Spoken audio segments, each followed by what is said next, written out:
Historia, libros y banderas, el podcast de agricultura sobre nuestro pasado, política, textos y propuestas, para conocer y comprender los grandes cambios que vive Chile y el mundo. El historiador y académico Alejandro San Francisco, junto a un invitado, con una relajada pero profunda conversación, analizarán los cambios que vive hoy nuestra sociedad. Historia, libros y banderas, con el historiador y académico Alejandro San Francisco. Hola, ¿cómo están? Qué gusto verlos nuevamente en Historia, Libros y Banderas, nuestro programa para conversar sobre historia, política, literatura y tantos temas interesantes que se pueden conversar con autores de libros valiosos. Hoy tenemos un excelente invitado, amigo español, Miguel Ayuso. Miguel es abogado, es doctor en Derecho, ambas en la Universidad de Comillas, donde él enseña actualmente, y aprovechamos su breve paso por Chile para pedirle unos minutos que estuviera en Historia, Libros y Banderas. El pretexto que vamos a usar es este libro, El conservadurismo en el mundo hispánico. Miguel Ayuso Torres, Camilo Noguera, editores académicos, porque el texto tiene varios autores. Primero que todo, Miguel, qué alegría verte después de tanto tiempo. ¿Cómo has estado? Muy bien, gracias a Dios, y yo siempre estoy feliz de volver a Chile y de volver a ver a los amigos como tú. Qué bueno, pues Miguel. Lo primero, para los que no te conocen acá en Chile y para los que te conocen, que lo recuerdes también, cuéntanos qué haces, porque tú tienes una dimensión relativamente múltiple, eres abogado, eres académico. Yo he leído cosas tuyas en lo que podríamos llamar filosofía política, y en este libro incursiona en la historia del pensamiento político. ¿Quién es Miguel Ayuso? Sí, efectivamente, como has dicho, yo estudié Derecho y llevo casi 40 años en la enseñanza universitaria como lo que llamamos allí catedrático, y aquí creo que se llama profesor titular. Así es. De materias como Derecho Político, que luego pasó a llamarse Derecho Constitucional, pero también he enseñado Derecho Natural. Es decir, que ahí hay una primera diversificación de saberes, volcados sobre el derecho, pero o bien con una dimensión de lo que es el derecho público, o bien con una dimensión filosófica, sobre el derecho y sobre la comunidad política. Y es verdad que el tema de la historia de las ideas políticas, que sería el tercer bloque de mi dedicación académica, lo he cultivado siempre, pero probablemente no había dado lugar a libros autónomos, sino que había dado lugar a artículos, a reflexiones, a conferencias, pero no a libros. Y en este libro quizá la historia de las ideas políticas, con algún toque filosófico en parte, pero quizá es el eje central de este libro. Y efectivamente estos son los tres niveles en los que me he desenvuelto, también a través de un apostolado intelectual que no es solo universitario, sino a través, por ejemplo, de lo que es la dirección, hoy, en otros tiempos, la redacción de la revista Verbo, la revista de formación cívica y acción cultural según el derecho natural y cristiano, que lleva más de 60 años, que no es poco, y también a través de las actividades del Consejo de Estudios Hispánicos Felipe II, que fundó el mítico profesor Francisco Elías de Tejada, buen amigo de Chile, y donde creó las jornadas chilenas de Derecho Natural en los años 70.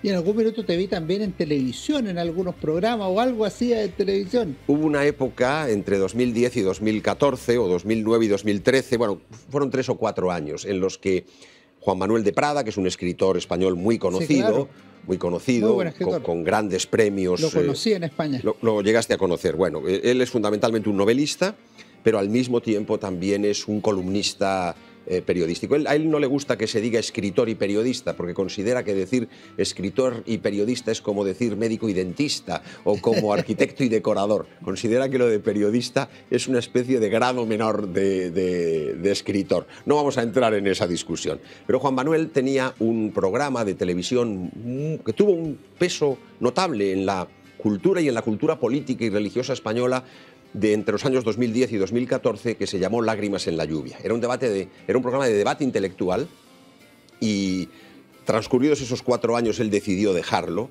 por una serie de razones que no vienen al caso, y yo me convertí, en un programa semanal, me convertí casi en un invitado fijo. No fui todas las semanas, pero prácticamente fui el invitado más frecuente. Perfecto. Tanto tiempo que no veo a Juan Manuel, desde el 2013 por ahí que no lo veo, hace 10 años ya. Sí, claro. Imagínate cómo pasa el tiempo. Y en términos de formación, tu formación, aparte de ser abogado, supongo que la formación filosófica tuya no viene exclusivamente de haber tomado unos ramos universitarios. No, efectivamente. Yo he tenido una gracia que es la de haber sido en la práctica discípulo de todos los grandes hombres del pensamiento tradicionalista español, hispánico incluso, más que español, de la segunda mitad del siglo XX. ¿Quiénes serían? Porque, por ejemplo, en materia jurídico y filosófico-jurídica, probablemente la personalidad de Juan Vallé de Goytisolo es una personalidad extraordinaria, como lo fue Eugenio Vegas Latapié, fundador de Acción Española con Ramiro de Maeztu en los años 30, y del que yo llegué a ser de Eugenio Vegas el último discípulo. O Rafael Gambra, luego hablaremos de él quizá, en una filosofía, en una relectura de la filosofía existencial en clave cristiana. O Elías de Tejada, el gran historiador de las ideas políticas, o Francisco Canals, el catedrático de metafísica. Probablemente esa... Te voy a preguntar por Francisco Canals al final. Probablemente esa es la gran nómina de los pensadores del tradicionalismo hispánico, español, en este caso concretamente de la segunda mitad del siglo XX. Pero es que se suman, y también yo he tenido trato directísimo con ellos, ¿no? Pues en Chile, el padre Osvaldo Lira. ¿Conociste al padre Osvaldo? Claro. ¿Allá o acá? Acá. El padre Osvaldo es un español de tomo y lomo. Pero el padre Osvaldo vivió allá cuando yo no había nacido. Tú no habías nacido, sí, en los años 40. Claro. Y porque aunque estoy muy avejentado, pero no tengo la edad que me hubiera permitido conocer al padre Osvaldo en ¿Lo conociste en los 80 acá, en los 90? En los 90 acá. Incluso colaboré en su libro homenaje, en los estudios, que mis dos grandes amigos, eso sí, acá y allá, pero que los conocí en los años 80, tanto Juan Antonio Vidoff como Gonzalo Ibáñez. Perfecto. Ambos, muy ligados al padre Osvaldo Lira, dirigieron un libro homenaje en los años cuando el padre Osvaldo Lira cumplió 90 años. El de la Universidad Adolfo Ibáñez. Eso es, y yo tuve el honor de colaborar. Y después colaboraste en el libro de Juan Antonio Vidoff, en el homenaje, los dos tomos. Ahí, incluso más que colaborar, fui el coeditor junto con su hijo José Luis. Con José Luis. Y con Álvaro Pessoa. Ese libro me tocó editarlo a mí. Y con Álvaro Pessoa. De tal manera que efectivamente la edición académica, la búsqueda de los colaboradores, pues cayó en buena parte en mí. Pero aparte del padre Osvaldo Lira y el mundo chileno, que es un mundo que he cultivado enormemente y donde tengo muchas grandes amistades, pero podría decir lo mismo de otras personalidades del mundo hispánico. Por ejemplo, José Pedro Galvão de Sousa, en el Brasil. La gran figura del tradicionalismo brasileño de la segunda mitad del siglo XX e incluso del tradicionalismo hispánico, porque él era un brasileño que no veía una oposición entre lo portugués, lusitano y lo castellano, sino que entendía que había una fusión de tradiciones, ¿no? O Frederick Daniel Wilhelmsen en los Estados Unidos, personalidad verdaderamente extraordinaria. O Vicente Ugarte del Pino, que fue presidente de la Corte Suprema del Perú, y catedrático de Historia de la Universidad de San Marcos, de la que fue decano. Es decir, si empiezo a repasar un poco las viejas amistades y el magisterio que estas personas que podían haber sido mi padre por edad, he gozado del magisterio de todos. De tal manera que sí, he tenido aficiones históricas, con filosóficas, con teológicas, con jurídicas, con políticas que se han ensamblado. Ahora, Miguel, eso se nota en parte en tu libro, El conservadurismo en el mundo hispánico, porque lo que ustedes hacen aquí es buscar una integración de pensamiento iberoamericano, no una segregación. ¿Cómo nació este libro conceptualmente? ¿Qué es lo que buscaban al tratar de definir históricamente el conservadurismo en el continente, pero también en España? Sí, tu artículo sobre España. Claro, la coyuntura fue una invitación colombiana. Yo desde 2005 hasta la fecha, he tenido actividad académica permanente en Colombia. Igual que en Chile ha tenido actividad académica esporádica y amistosa permanente, en Colombia he tenido actividad académica permanente. Y en un momento determinado, en una conversación, en una cena, pues en una comida, porque tanto en Chile como en Colombia la comida nocturna se llama comida, pues salió el tema del conservadurismo y de la necesidad que había de ir aquilatando algunas dimensiones conceptuales junto con las históricas que permitiera trazar un panorama de lo que era el fenómeno del conservadurismo en el mundo hispánico. La idea, por tanto, fue intentar trazar un panorama que tuviera, que respondiera a unos elementos comunes. Es decir, que no cada uno escribiera sobre cada país de una manera libérrima, sino que intentara sujetarse a un contexto histórico, los datos históricos, a un contexto político, las ideas políticas, a un contexto institucional, las instituciones y los partidos o corrientes políticas, a un contexto de quiénes son los grandes representantes desde el personal, podríamos decir, tanto desde el punto de vista de las ideas como desde el punto de vista de la repercusión, los políticos y los intelectuales, que en muchas ocasiones, durante toda la historia del siglo XIX en Hispanoamérica, coincidían, eran al mismo tiempo representantes del pensamiento político, claro, y al mismo tiempo actores políticos, ¿no? Y lo que nos pareció es que era interesante no reducirlo solamente al mundo hispanoamericano, sino también a la dimensión continental europea del mundo hispánico, es decir, España y Portugal.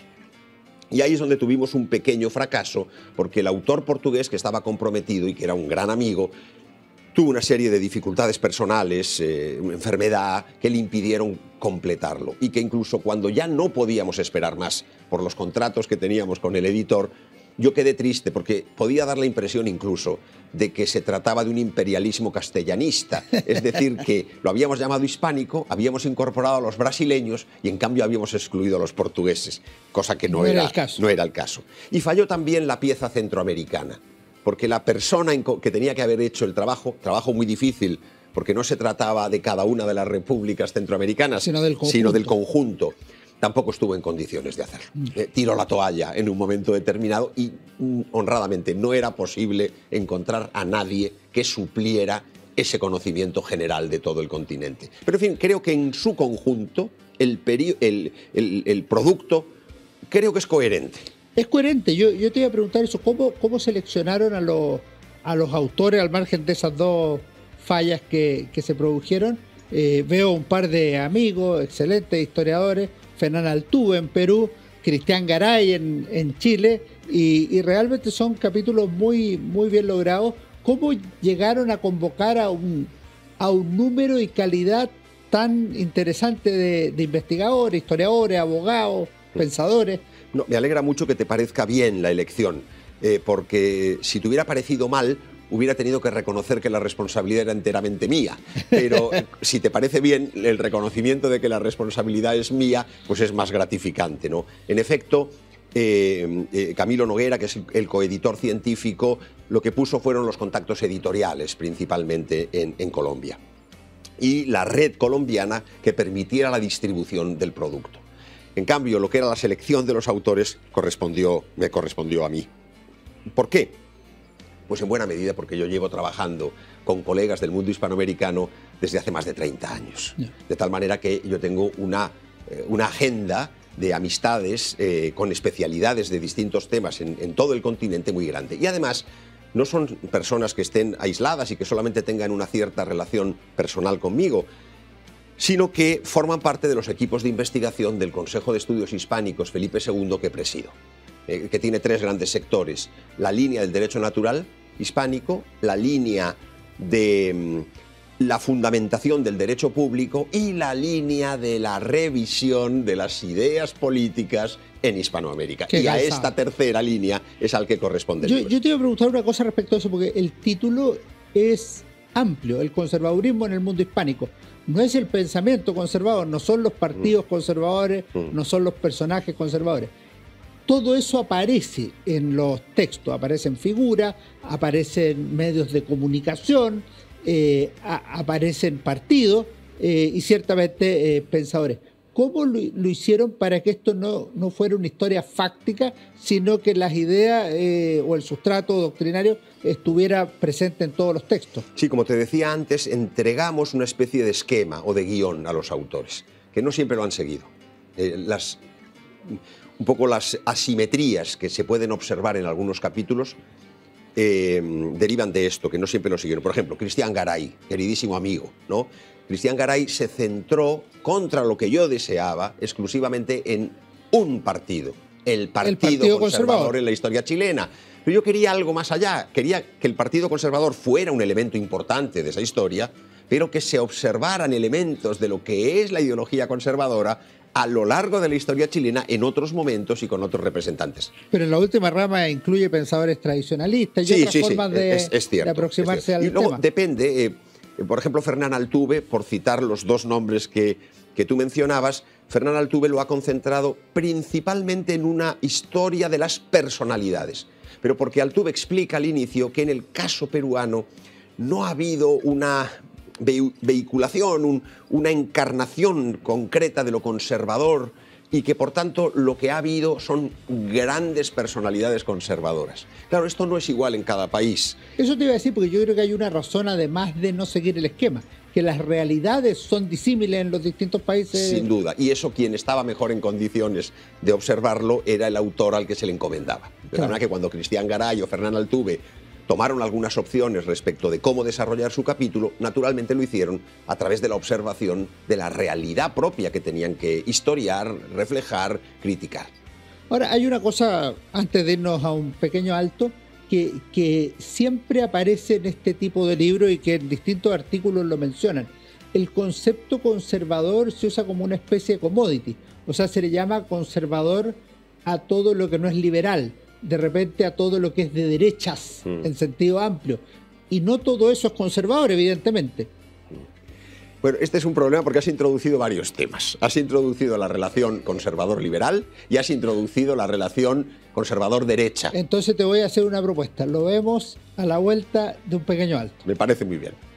Nos vemos entonces luego en Historia, Libros y Banderas. Seguimos conversando con Miguel Ayuso. En nuestra obra Historia de Chile 1960-2010 de la Universidad San Sebastián encontrarás un análisis sobre la crisis y ruptura de la democracia chilena antes de 1973, la creación de un nuevo orden institucional y la democratización y desarrollo del país en las últimas décadas. Conoce más en uss.cl.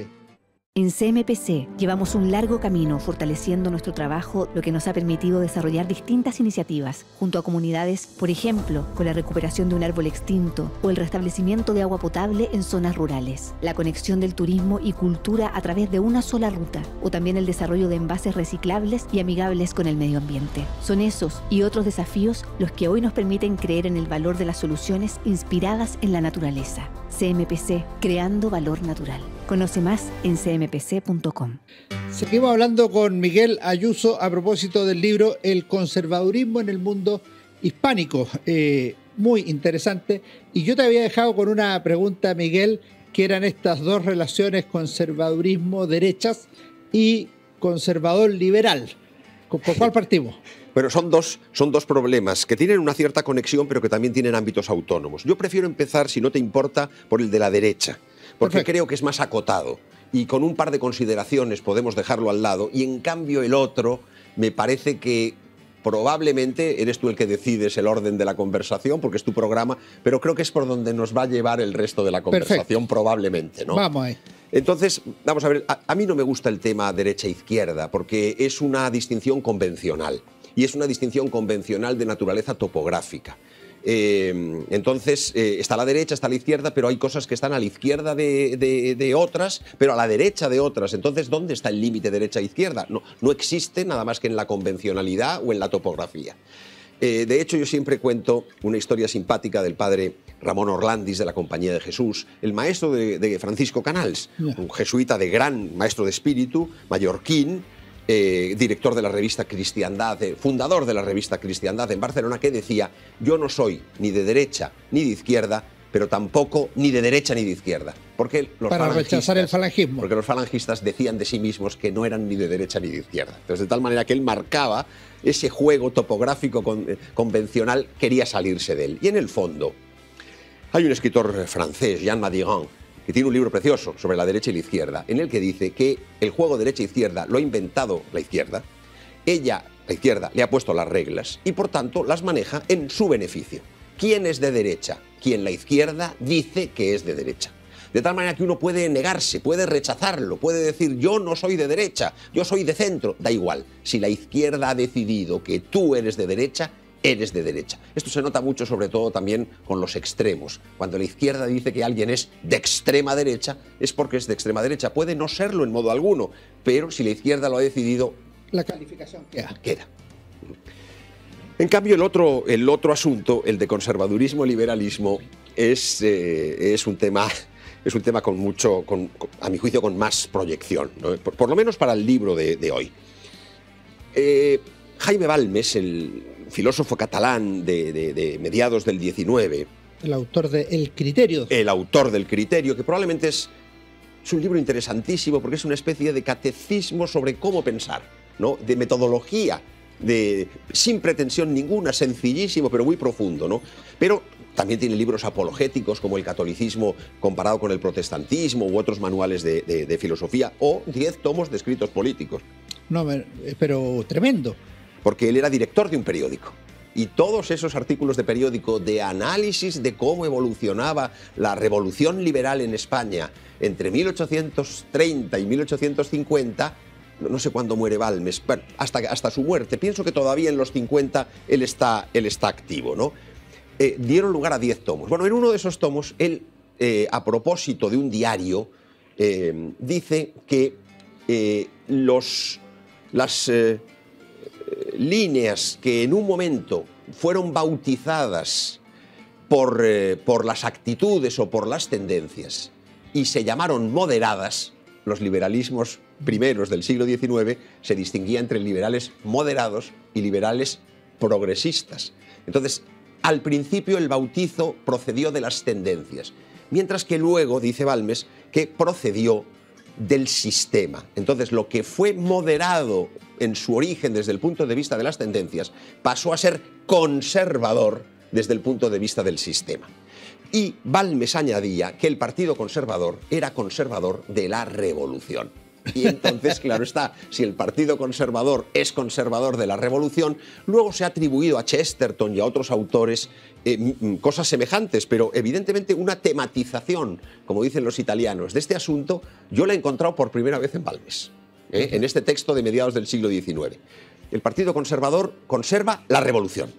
Es decir, el Partido Conservador conserva el liberalismo. ¿Esto a qué nos llevaría? Y por eso los conservadores son liberales en el siglo XIX. Ahí está. Entonces, cuando tú me preguntabas sobre cómo articular liberalismo y conservadurismo, de alguna manera el conservadurismo no es sino una rama del liberalismo. Encontré bien provocativa esa frase, la usa en tu texto. Yo creo que sí, creo que el conservadurismo es una rama del liberalismo, porque si nosotros tenemos en cuenta sobre todo esas dos grandes ramas, la rama progresista o la rama liberal pura y la rama moderada, luego bautizada como conservadora, la rama llamada progresista es puramente destructiva. Puramente destructiva. En cambio, la rama que termina consolidando el sistema liberal es la conservadora. ¿Qué hicieron los conservadores a lo largo del siglo XIX? Consolidar el liberalismo. Entonces, yo creo que esto, ya comprendo yo que a algunos les sonará una provocación escandalosa, pero a mi juicio tiene fundamentos para ser sostenido cuando se analiza sobre todo a lo largo del tiempo. Pero eso históricamente es así. Es así, es así. Es así. Es así. Y yo creo que es así en todos los países, ¿eh? Es decir, que no se trata solamente de algo que yo escribo para el caso español, donde no hay duda, sino que tengo la impresión de que en los países hispanoamericanos, si no hubieran aparecido pronto las ramas conservadoras, el liberalismo se hubiera deshecho por su carácter puramente destructivo. Es que el liberalismo es potencialmente nihilista.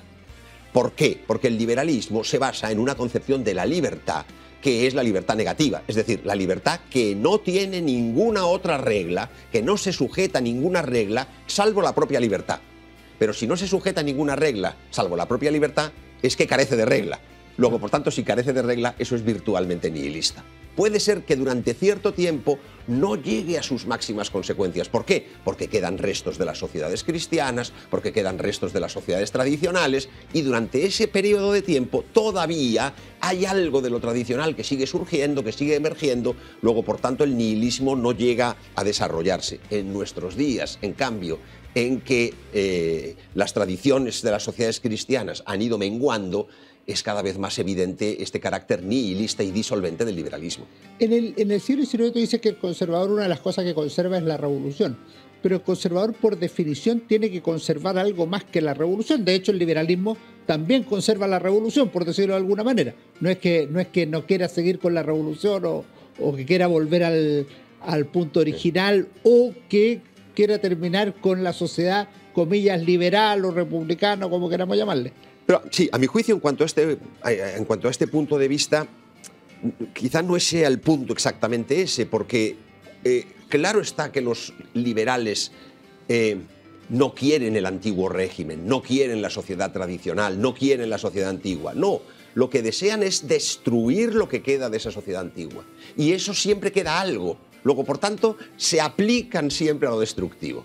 Mientras que el mundo conservador, que conserva la revolución, naturalmente al conservar la revolución, conservan también los restos de la sociedad antigua que la revolución nunca es capaz de extirpar del todo. Y yo creo que ese es el punto. Ya, porque por ejemplo, en la mayoría de las sociedades americanas, los conservadores tratan de conservar, por ejemplo, la religión de los padres o de los abuelos, la religión católica.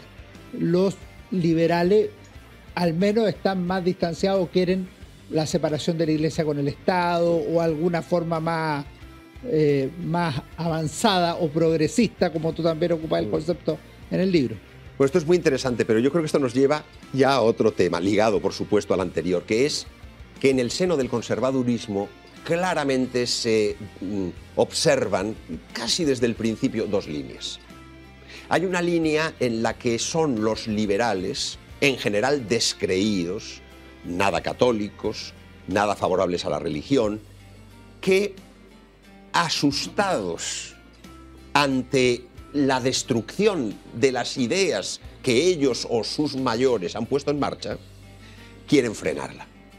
Entonces, ese conservadurismo conserva la revolución frenándola. Esta es una primera línea, clarísima. Y yo creo que esa línea es la línea conceptualmente más coherente.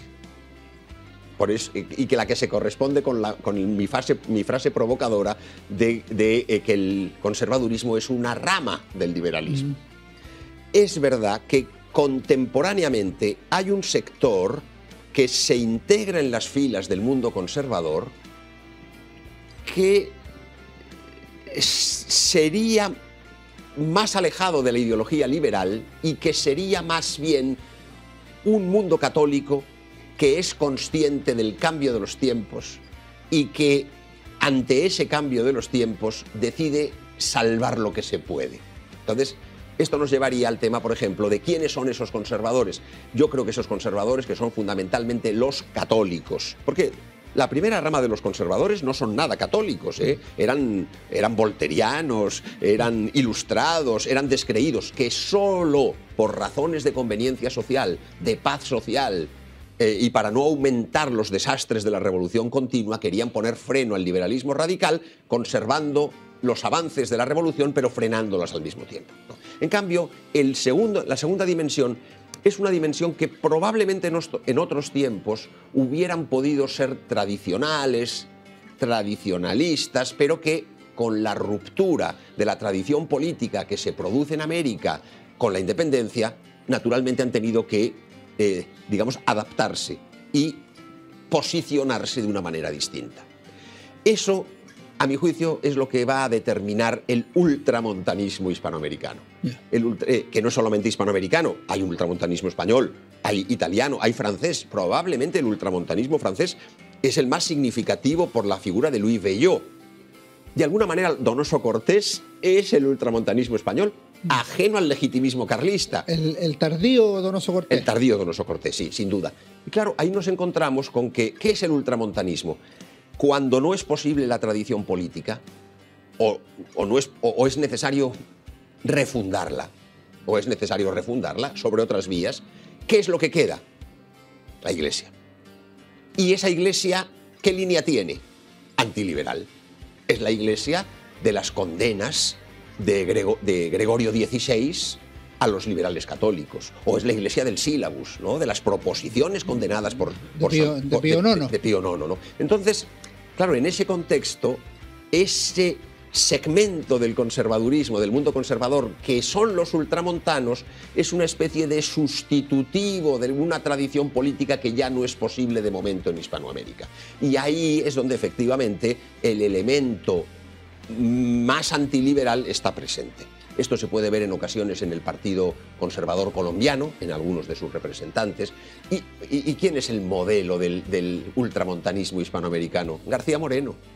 García Moreno. García Moreno es la figura que encarna el ultramontanismo hispanoamericano. Yo en Chile no me atrevo, pero algunos de los obispos, ¿no? Salas, hay una serie de representantes, ¿no? En la Argentina poco, aunque también hay alguno, en el Perú Bartolomé Herrera. Si vamos repasando, nos vamos encontrando una constelación de ultramontanos, que son los conservadores que es más discutible decir que son una rama del liberalismo. Y en términos de comunidad de ideas, ¿qué elementos comunes hay entre los conservadores de España y los de las distintas naciones de América a la luz del libro que ustedes publicaron? Bueno, yo aquí es donde tengo también una tesis que he desarrollado en otros textos y que aquí está sintéticamente expuesta, pero que tengo desarrollada en algunos otros libros, que es que hay un elemento diferencial. Y además es muy fácil de entender, los amigos que nos estén amablemente escuchando y viendo hoy, creo que lo van a entender fácilmente.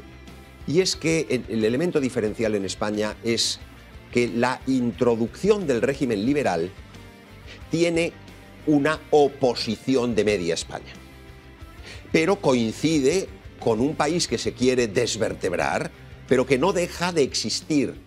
El problema del mundo hispanoamericano es que la revolución liberal coincide con su nacimiento como países independientes, entendámonos. No es que no hubiera nada antes, ciertamente, pero el nacimiento a la vida independiente coincide con la revolución liberal. Por eso Elías de Tejada decía a los amigos hispanoamericanos: ustedes son hijos de la revolución. Sí, de alguna manera es inevitable porque han nacido a la vida independiente de resultas de la revolución liberal. Esto en España no se da.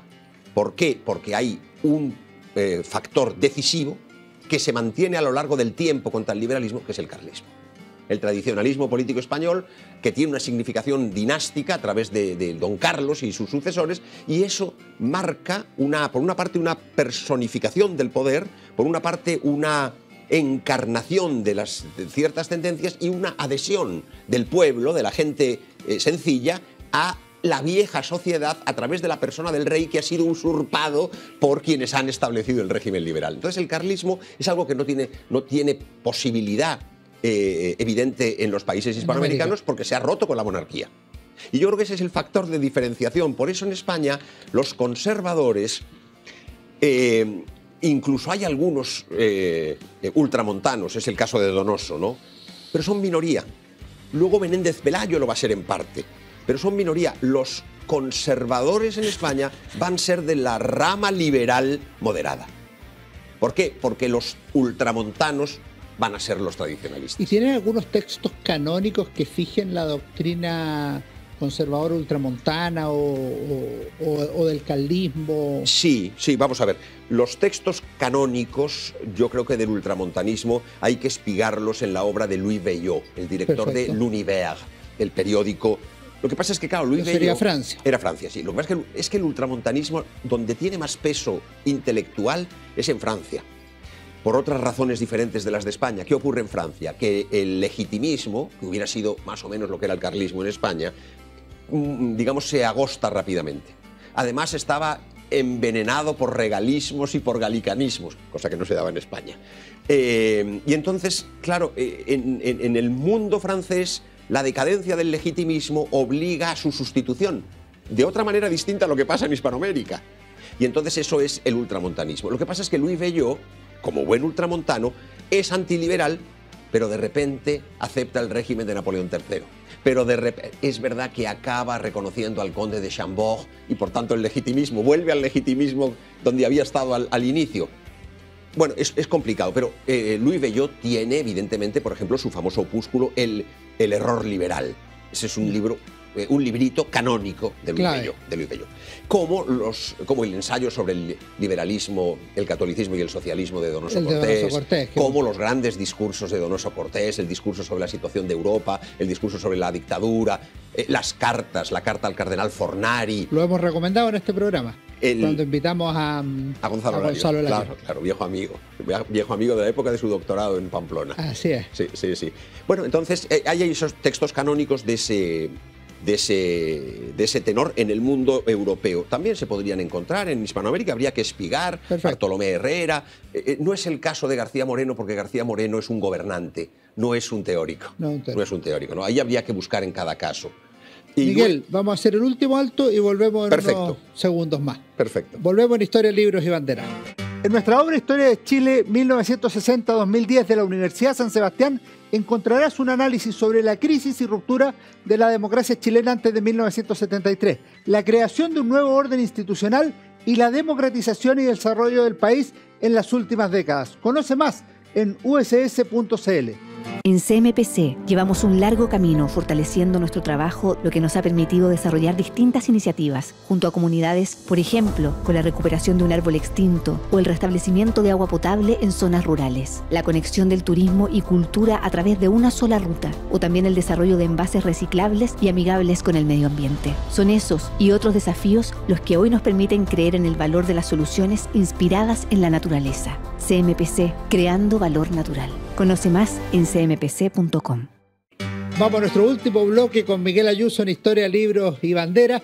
Y nos quedaba algún texto canónico pendiente sobre el carlismo, por ejemplo. Claro, es verdad, porque he hablado de los textos canónicos del ultramontanismo y los textos canónicos del carlismo. Claro, del carlismo hay que distinguir entre periodos también. Si buscamos en el primer periodo, el periodo prácticamente entre 1833 y 1850, ahí hay un periódico fundamental que se llama La Esperanza y los escritores de La Esperanza son los que tienen toda la doctrina. Pero probablemente los textos canónicos más importantes son un poquito posteriores. Es un autor valenciano que había sido ultramontano, pero que pasa a ser carlista, que es Aparici y Guijarro, un autor de una gran importancia. O, fundamentalmente, pero ya a finales del XIX, Vázquez de Mella. Ahí encontramos una codificación de ese pensamiento. ¿Sobre quién escribió el padre Osvaldo Lira? Tiene un libro fantástico. Probablemente hay los dos mejores libros que hay sobre Vázquez de Mella. Uno es el del padre Osvaldo Lira, un poquito complejo, porque el padre Osvaldo Lira era fascinante hablando y complejo escribiendo, ¿no? Sí. Y un libro de Rafael Gambra extraordinario, que se llama La monarquía social y representativa en el pensamiento tradicional. Perfecto. Te quiero llevar a otro punto que tiene que ver con la última palabra o concepto que usaste, tradicional. Cuando se escribe en Chile sobre conservadores, tú ves ahí conservadores, pero también ves pensadores tradicionales o tradicionalistas. Yo al padre Osvaldo Lira lo entrevisté, te diría que en 1993, 1994, y yo le dije, padre Osvaldo, dicen que usted es uno de los pensadores conservadores más relevantes de Chile. Yo no soy conservador, me dijo, soy tradicionalista. Y fue muy enfático, como era él, por lo demás. ¿Qué me puedes decir de esa impropiedad en el uso del lenguaje o hay ahí una amistad o filiación necesaria? Yo creo que esto es una especie de consecuencia de lo que hemos hablado previamente. Y me parece que el padre Osvaldo Lira en esto reacciona como alguien que había vivido en España. Es decir, se había impregnado de esa distinción que es muy española, muy clara. ¿Por qué? Porque lo tradicionalista es netamente antiliberal y lo conservador en muchas ocasiones está teñido de liberalismo. Entonces, en Hispanoamérica en general, y recapitulo lo que hemos dicho antes, habría que distinguir. Probablemente tradicionalistas no los ha habido, sino en tanto en cuanto recuperaban la conexión con el pensamiento español, si no, permanecían en el campo del conservadurismo, y dentro del campo del conservadurismo, en tanto en cuanto fueran fieles a la línea ultramontana, se acercaban al tradicionalismo, aunque de manera asintótica, quizás sin llegar definitivamente, pero se acercaban. Mientras que aquellos en los que era predominante no el elemento católico ultramontano, sino el elemento sociológico, politológico, de frenar la revolución, digamos, la conciencia del antiliberalismo era mucho menor, Luego, por tanto, ante eso será más fácil que el padre Osvaldo pudiera decir yo no soy conservador, yo soy tradicionalista. Es un caso más bien excepcional. Sí, un caso excepcional, sin duda. Te quiero llevar a una parte de tu libro que me pareció fascinante, en una de las conclusiones tuyas, en que citas largamente a Francisco Canals, que lo han mencionado acá, a propósito de lo que podríamos llamarlo los cruces de posición de acá para allá, o la concesión de principio en la discusión. Y dice lo siguiente: la moderación de los malos principios suele ser muy eficaz para obrar el mal y debilitar el bien, mientras que la moderación en la afirmación de los principios buenos hace imposible la aplicación de estos. Encontré que es una frase muy sintética, muy notable, y quería que nos explicara un poco. Muy extraordinaria, anticonservadora, evidentemente. Anticonservadora, pro-tradicionalista y anticonservadora. Sí. Y claro, yo creo que la primera parte, ambas están ligadas, ¿no? Y ambas son malévolas. Pero la primera parte claramente va contra el mal minorismo, el mal menor, la línea del mal menor. Sí. Y entonces ahí es donde, claro, Canals dice que si uno se modera en la crítica del mal, es muy favorable para que el mal se extienda y crezca. Canals tiene varios textos muy interesantes, concretamente un artículo que publicamos en la revista Verbo en los años 90, que era un balance de las tácticas moderadas y conservadoras en España, donde iba demostrando cómo realmente la posición de los moderados y de los conservadores, que en un primer momento daba la impresión que era la que frenaba que el mal avanzara, finalmente era la que permitía que se consolidara y que prosiguiera. Y yo creo que esto está demostrado en la historia. Claro, podrías decir ex post facto, es decir, contemplado desde... Sí, esto es verdad. Es verdad, contemplado en ese momento, igual no se hubiera podido ver con tanta claridad.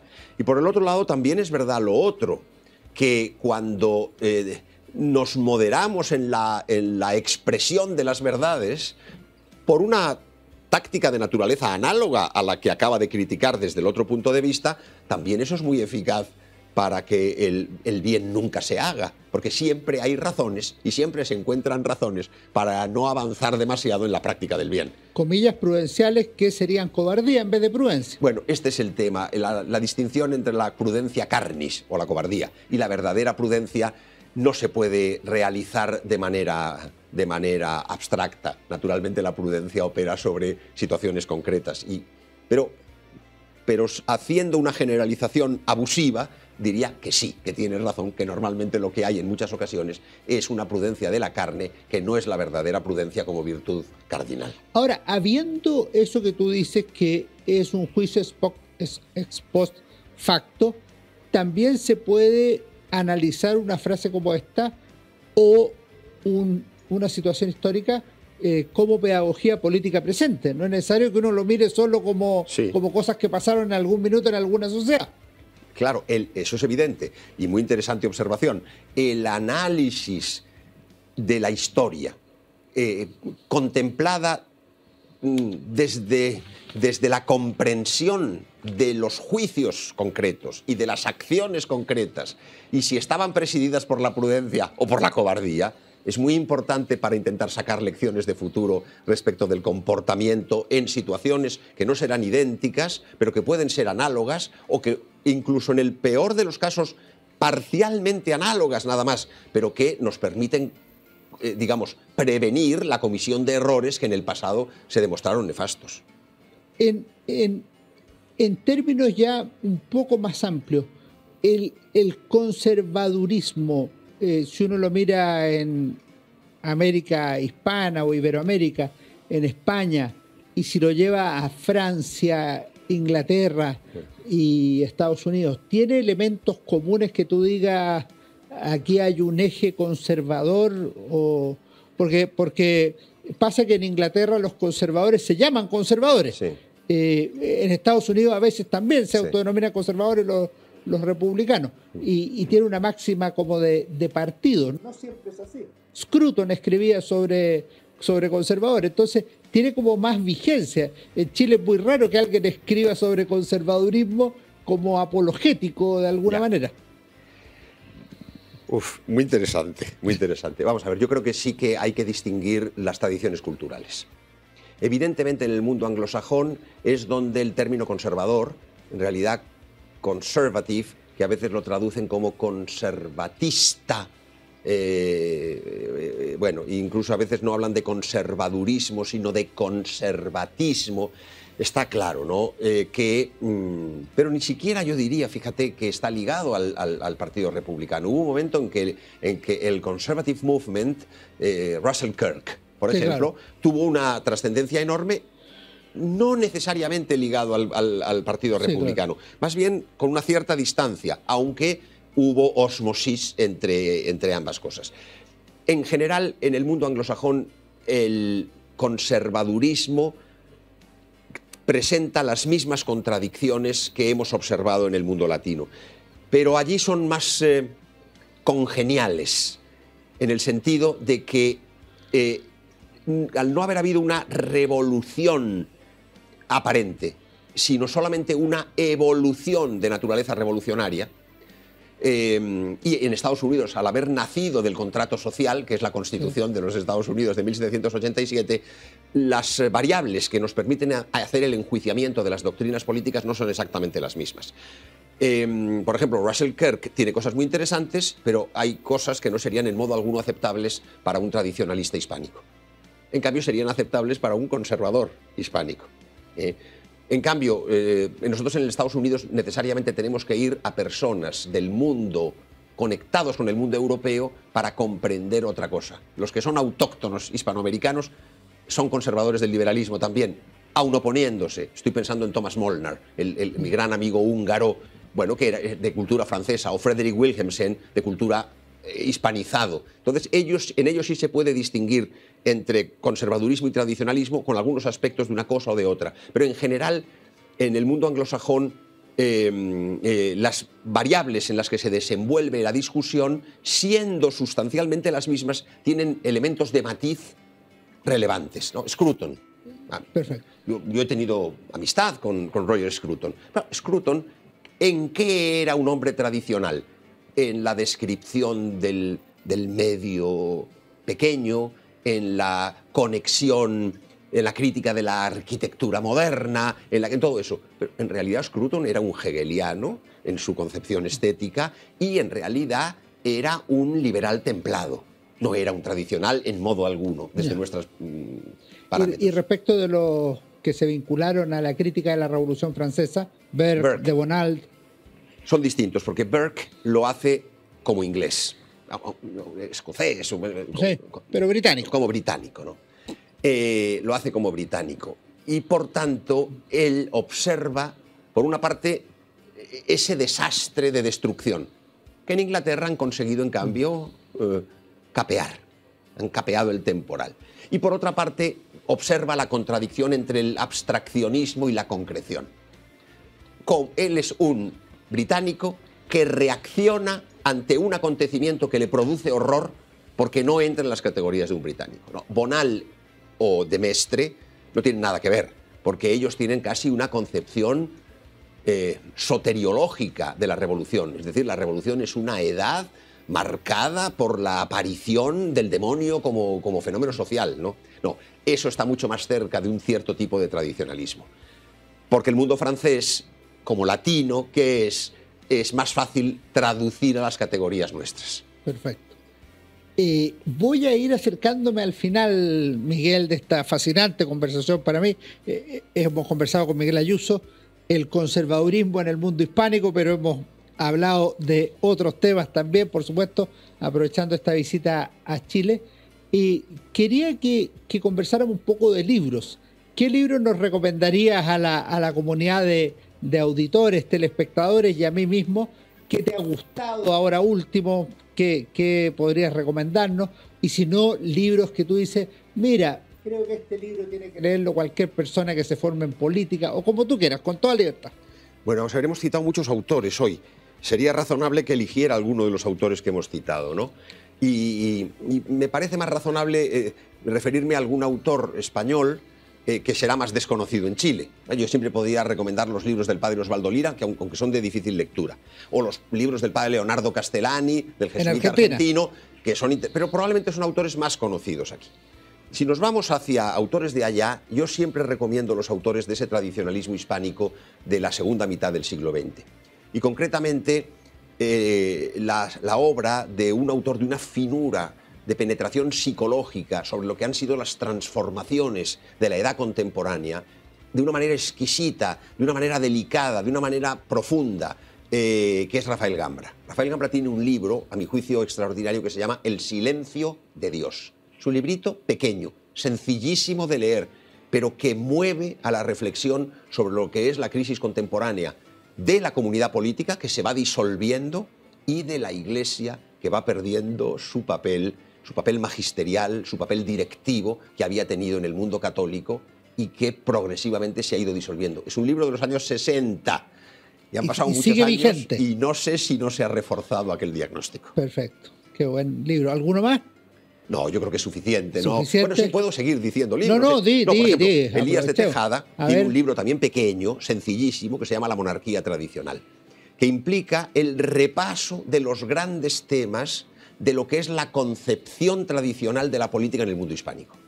Desde la monarquía tradicional, el fuero, el concepto de fuero como encaje de lo universal, de la unidad en la pluralidad o en la diversidad. Un libro verdaderamente interesante, un libro de 140 páginas de bolsillo prácticamente. Queda anotado. Y el último, entonces dame un tercero. Un tercero. Porque yo no sé cuándo va a volver, entonces tengo que aprovechar. Vamos a ver, un tercer libro. Y de los autores que hemos citado, seguimos con autores que hemos citado. Canals.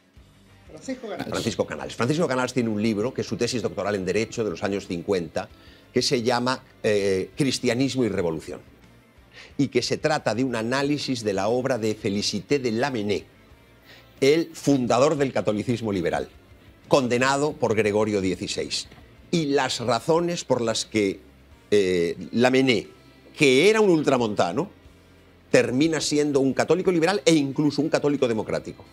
Y Canals explica magistralmente una serie de conexiones intelectuales muy finas y muy complejas, pero subraya una: el elemento romántico, el contexto romántico como elemento de rebelión, y que allí donde hace presa, incluso en quien es ultramontano al principio, le lleva a la rebelión y le lleva a terminar réprobo fuera de la Iglesia.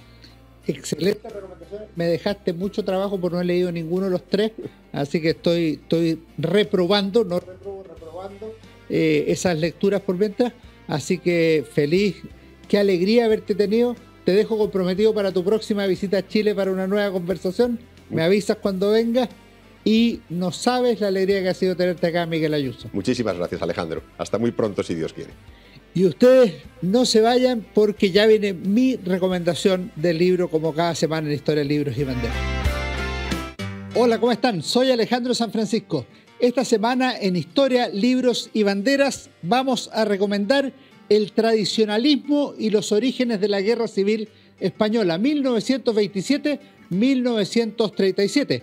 Es un libro del historiador chileno Cristián Garay y traza el pensamiento, las ideas, la tradición, la discusión política que había en España antes de que estallara ese dramático conflicto que se llevó tantas vidas humanas, y tiene un ángulo de reflexión distinto al usual. Mientras algunos veían en el conflicto entre republicanos y nacionales una lucha que explicaría la Segunda Guerra Mundial, que la preanunciaba, Cristián Garay, por el contrario, la mira como el final de las grandes discusiones teológicas del siglo XIX, la lucha entre el confesionalismo y el laicismo.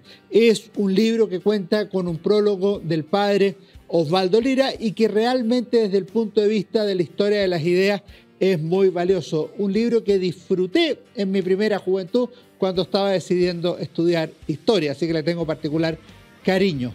El tradicionalismo y los orígenes de la Guerra Civil Española. Nos vemos en nuestro próximo Historia, Libros y Banderas la próxima semana. Nos vemos. Fue Historia, Libros y Banderas con Alejandro San Francisco.